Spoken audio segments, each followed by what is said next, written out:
All right, why am I an atheist? I was thinking about this. I've given this question a lot of thought.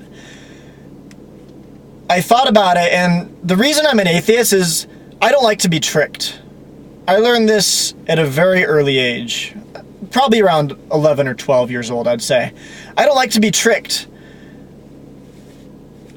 This made me realize that someone is always trying to sell you something, be it 3 easy exercises that will help you lose that 10 pounds, or something more dangerous. They're trying to sell you their ideology.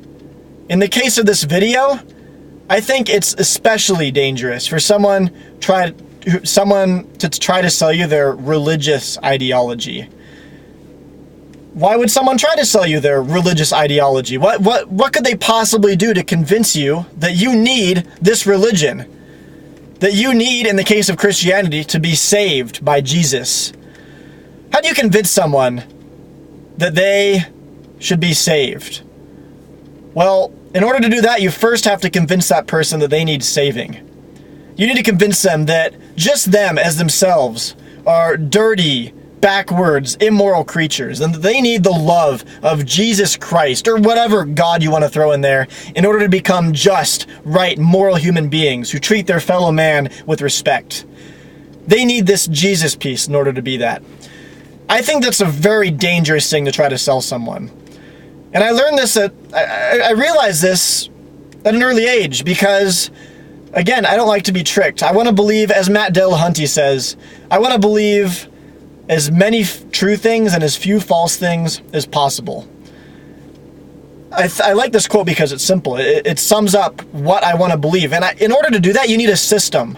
You need a system of thought in order to determine what's true and what's false. After a lot of thought and research, I've determined that the best way to tell if something is true and if something is false is by looking at the evidence that either supports it or doesn't. The reason I don't believe in a God, in the existence of a God, or subscribe to any religion is because there's not any evidence to back it.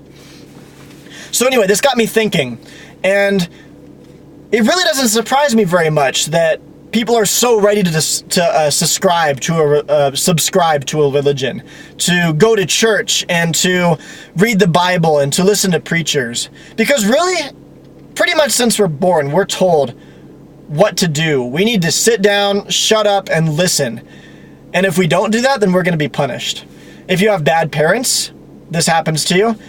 A lot of the times in school, this happens, and at work, this happens to you. Probably a lot of other places that I'm not even thinking of right now. This happens.